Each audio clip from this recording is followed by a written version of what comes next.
윤석열 대통령과 이재명 더불어민주당 대표가 29일 용산 대통령실에서 차담 형식으로 영수회담을 가졌습니다. 윤 대통령이 야당 대표와 단독으로 만나는 것은 2022년 5월 취임 이후 처음입니다.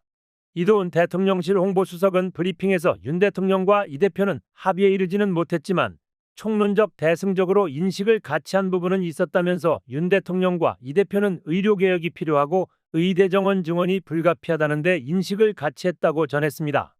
이 수석은 윤 대통령과 이 대표는 앞으로도 종종 만나기로 했다며 두 분이 만날 수도 있고 여당 지도체제가 들어서면 3자 회동도 할 수 있다고 말했습니다. 윤 대통령은 민생협의를 위해 여야정 협의체 같은 기구가 필요할 수 있다고 했지만 이 대표는 여야가 국회라는 공간을 우선 활용하자는 입장을 내비쳤다고 이 수석은 전했습니다. 박성준 더불어민주당 수석 대변인은 브리핑을 열고 이 대표가 회담에 대해 답답하고 아쉬웠다. 소통의 첫 장을 열었다는데 의미를 둬야겠다고 소회를 밝혔다면서 민주당이 주장했던 민생회복과 국정기조와 관련해서 민생을 회복하고 국정기조를 전환하겠다는 의지가 없어 보였다고 아쉬움을 표현했습니다.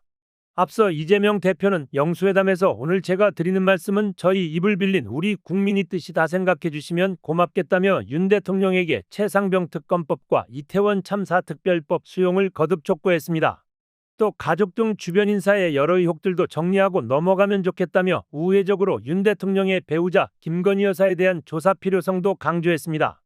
이외에도 전국민 25만 원 민생지원금 지급 추진을 거듭 촉구했습니다. 또 의료개혁과 연금개혁에 대한 필요성에 공감하고 언론 탄압 문제를 지적하는 한편 R&D 예산복원, 전세사기 특별법 등 최근 정치권의 쟁점 사안들에 대한 화두를 꺼냈습니다. 아울러 인구위기와 기후위기, 한반도와 국제정세 등의 의제를 제시했습니다. 윤 대통령은 회담에서 이태원 특별법에 대해서는 기존과 동일하게 회의적인 입장을 드러냈습니다.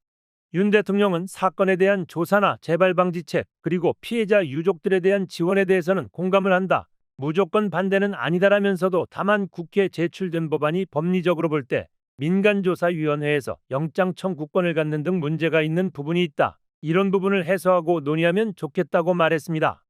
회담에서 최상병 특검과 김건희 여사 관련 의혹 등의 구체적인 논의는 진행되지 않은 것으로 전해졌습니다. 또 총리 인선 등에 대한 논의 역시 없었던 것으로 전해졌습니다. 향후 정례회동 등의 일정도 잡지 않았습니다. 매일TV 뉴스입니다.